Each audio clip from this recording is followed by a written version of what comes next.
नमस्कार. आजच्या व्हिडिओमध्ये मी तुम्हाला श्रीरामाची जन्मकथा सांगणार आहे.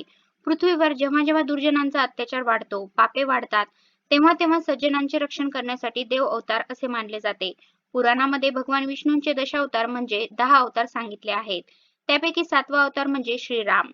रामायण हे महर्षी वाल्मिकींनी रचलेली भारतीय संस्कृतीमध्ये अत्यंत महत्त्वाचे असलेले महाकाव्य भगवान श्रीरामांच्या आयुष्यावर आधारित आहे. त्यांच्या जन्माची कथा अशी आहे.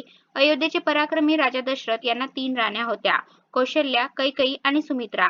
त्यांना मूल नसल्यामुळे ते दुःखी होते. आपल्या गुरुच्या सूचनेप्रमाणे त्यांनी पुत्रप्राप्तीसाठी पुत्रकामेष्टी यज्ञ केला. या यज्ञात अग्निदेव प्रसन्न झाले आणि त्यांनी तिन्ही राण्यांसाठी एक प्रसाद म्हणून 3 फळे दिली. कौशल्या राणी सर्वात मोठी असली तरीही कैकेयी ही दशरथ राजाची सर्वात प्रिय राणी होती. त्यातले सर्वात मोठी सुंदर फळ आपल्यालाच आधी पराक्रमी पुत्र व्हावा म्हणून पटकन कैकेयीने घेऊन टाकले. कौशल्या आणि सुमित्रानेही उरलेली फळे घेतली, पण एक घारीने झडप घालत कैकेयीच्या हातचे फळ पळवून नेले. ह्याच फळामुळे हनुमानाचा जन्म झाला. तोपर्यंत कौशल्याने आपले फळ घेऊन खाऊन टाकले होते. कैकेयीला दुःखी झालेले पाहून सुमित्रेने मोठ्या मनाने आपले अर्धे फळ कैकेयीला दिले. देवाच्या कृपेने तिन्ही राण्या गर्भवती राहिल्या आणि सर्वांना पराक्रमी पुत्र झाले. कौशल्याचा मुलगा सर्वात मोठा, त्याचे नाव ठेवले श्रीराम. कैकेयीच्या मुलाचे नाव ठेवले भरत आणि सुमित्रेला जुळी मुले झाली. त्यांची नावे ठेवली लक्ष्मण आणि शत्रुघ्न.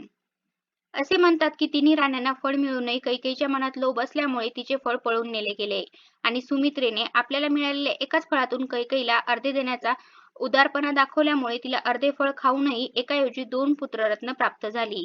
या चारही भावंडांमध्ये एकमेकांबद्दल खूप प्रेम होते, पण त्यातही राम, लक्ष्मण आणि भरत शत्रुघ्न अशा अतूट जोड्या होत्या.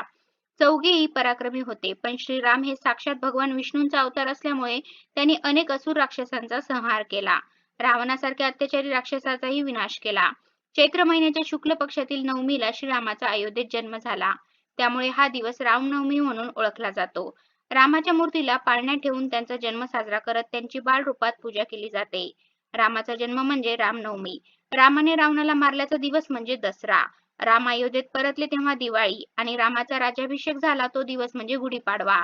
असे रामाच्या आयुष्यातील सर्व महत्त्वाचे क्षण आपण साजरे करतो. इतका त्यांचा भारतीय संस्कृतीवर आणि लोकांवर पगडा आहे. अशा प्रकारे आजच्या व्हिडिओमध्ये मी तुम्हाला श्रीरामाची जन्मकथा सांगितली आहे. धन्यवाद.